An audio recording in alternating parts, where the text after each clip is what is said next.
The Education Trust New York has been busy this year, and we, along with our partners, had some very important policy and legislative wins this year. We're excited to share those with you.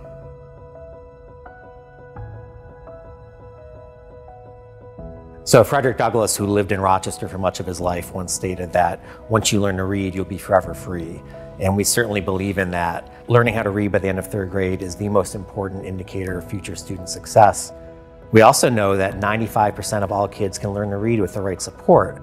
But what we're seeing across New York State is that less than half of all third graders across the state are able to read proficiently. So there's been this national conversation around early literacy and specifically the science of reading across the country. And what we've done is brought that to New York State in a way that it wasn't a year ago, right? So that everyone now, from the media to parents to school districts, are talking about this issue with a sense of urgency that wasn't there before. And so we're really optimistic that this focus on early literacy and the science of reading is going to lead to new policy changes in the coming year that's going to get New York closer to where the rest of the country is.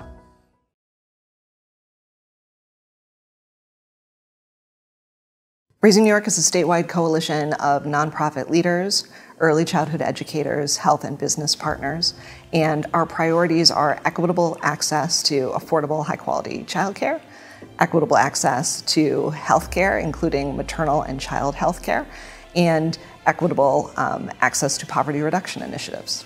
So one of the big wins was the child tax credit, and Raising New York supported and advocated for the policy to be expanded so that families across New York State with a child under the age of 4 are now eligible for the tax credit, and that will apply to an estimated 900,000 children across New York State.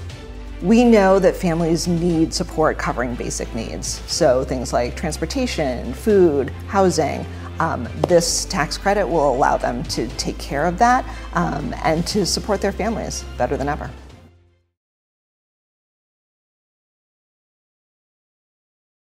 One of the things that the New York Equity Coalition was, fighting for right from its inception was, the advanced coursework or access to be able to do advanced placement courses. And one of the reasons is because, across New York State, students of color and students from low-income background were disproportionately excluded from advanced coursework.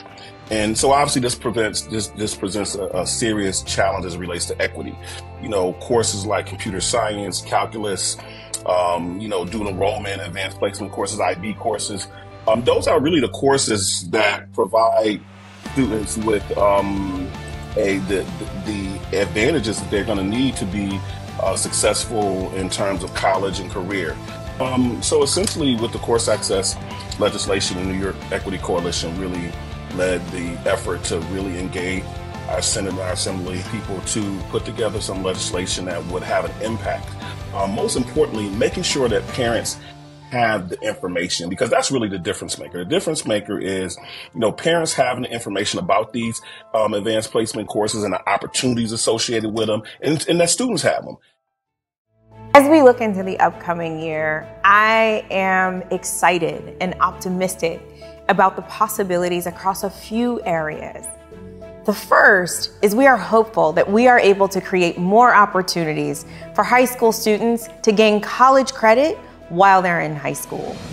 The second is we're hopeful that we will see more and more investments in childcare, both at the city level and at the state level, as we start to build a path toward more universal childcare that is affordable and high quality for all New Yorkers. Our Parent Lab participants are phenomenal, and it will be fantastic to see how they continue to build will and momentum around the very important issues that they see and understand from their everyday experiences.